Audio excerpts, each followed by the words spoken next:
Okay, so Disney just confirmed that the majority of visual effects in the next Avengers movie will be AI powered. And the CEO says, I can't believe he said this, but he said that audiences must accept it.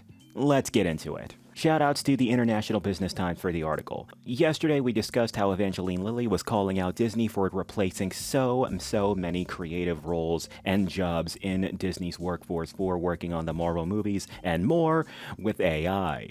And I wanted to get back to the source of that. In this article that was discussed yesterday, it also talks about this right here. Check this out. Disney layoffs put Marvel artists in the firing lane. The news came after months of anxiety within Marvel about the studio's direction, which has weathered box office stumbles, mixed critical reception, and a public debate over superhero fatigue. Reports of internal pressure to scale back and tighten budgets had been circulating long before the latest Disney layoffs were announced, but the scope of the cuts still landed like a shock. And yeah, the fact that there is an open discussion about the fact that the public is just kind of tired of superhero movies right now, and instead of Disney just saying, okay, let's pull it back, let's not make so many superhero movies and series things at once, and instead they're just going to be like, oh hey, we'll still make them at the same pace as we can, let's just replace our workers with AI and then it'll be cheaper to make and we won't lose as much money. It just shows off how absolutely sociopathic this company is. And the worst thing about it is that they're telling everyone that we just need to fucking deal with it. Those hit include staff across visual development, the very department that defines the look and feel of Marvel's worlds.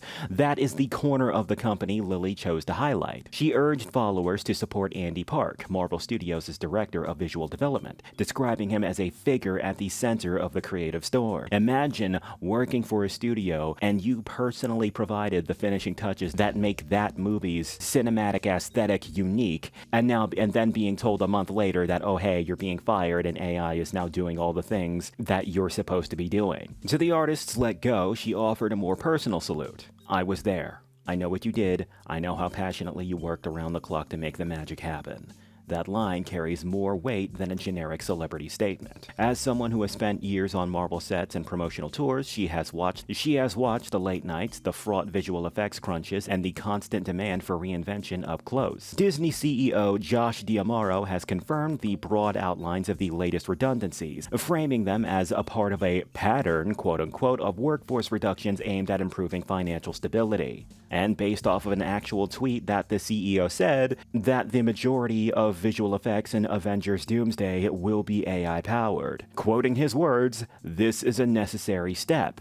Audiences must accept it." Publicly, the corporation has tended to present these choices as necessary restructuring rather than ideological warfare against creativity. Because of course they are. That's the only way they can frame the situation. And the sad part about it is that to these companies, they actually don't care about either of those argumentative points. They don't care about necessary restructuring or ideological warfare against creativity. What they care about is lining their pockets up with millions and keeping the stream going until the end of goddamn time. That's all they care about. But what needs to be focused on is what the CEO said here. This guy framing it as a necessary step and insisting that audiences need to accept AI as a part of modern filmmaking. If you're anything like me, you already know that what you want to say to this guy is, fuck that. You are not going to tell me that I need to accept AI as a part of modern filmmaking in the same breath as you openly laying off hundreds of thousands of artists and VFX workers. But yeah, man,